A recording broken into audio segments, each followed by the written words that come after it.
ملک بھر میں پاسپورٹ بنوانے والوں کے لیے بری خبر۔ پاسپورٹ بنانے والا لیمینیشن پیپر پاکستان میں نایاب ہو گیا۔ پاکستان میں اس وقت لیمینیشن پیپر موجود ہی نہیں ہے اور پورے پاکستان میں کہیں بھی پاسپورٹ نہیں بن رہے۔ ایک ہفتہ قبل جب لیمینیشن پیپر ختم ہوا تو پاسپورٹ حکام نے اس ڈپارٹمنٹ نے خاموشی اختیار کر لی اور کسی کو یہ کانوں کان خبر نہیں ہونے دی، جبکہ ایک ہفتے بعد روز 25,000 درخواستیں موصول ہو رہی ہیں ہر آفس میں، اور ساتھ ہی ساتھ یہ بیک لاگ بڑھتے 5 لاکھ تک پہنچ گیا ہے۔ جی ہاں، اس وقت 5 لاکھ لوگوں کے پاسپورٹ نہیں بن رہے اور وہ سٹک ہو چکے ہیں۔ اس کے ساتھ ساتھ بتایا یہ جا رہا ہے، ذرائع کا کہنا یہ ہے کہ آنے والے 2 ہفتوں میں یہ بیک لاگ 10 لاکھ تک پہنچ جائے گا۔ اگر یہ بیک لاگ 10 لاکھ تک پہنچ گیا تو پاکستان میں آنے اور پاکستان سے جانے والوں کے لیے جس قدر مشکلات پیدا ہوں گی وہ آنے والا وقت ہی بتا سکے گا۔ وزیر داخلہ سرفراز بگٹی نے ڈی جی پاسپورٹ سے بھی رابطہ کیا اور اس ایشو کو ریزولو کرنے کے لیے اقدامات کرنے کی ہدایت دی،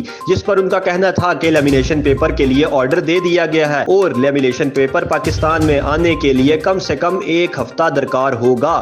اب دیکھنا یہ ہوگا کہ 1 ہفتے میں لیمینیشن پیپر پاکستان پہنچتا ہے اور پاسپورٹ کی چھپائی کا کام شروع ہوتا ہے یا نہیں ہوتا۔ عاشر تنویر، حق نیوز، اسلام آباد۔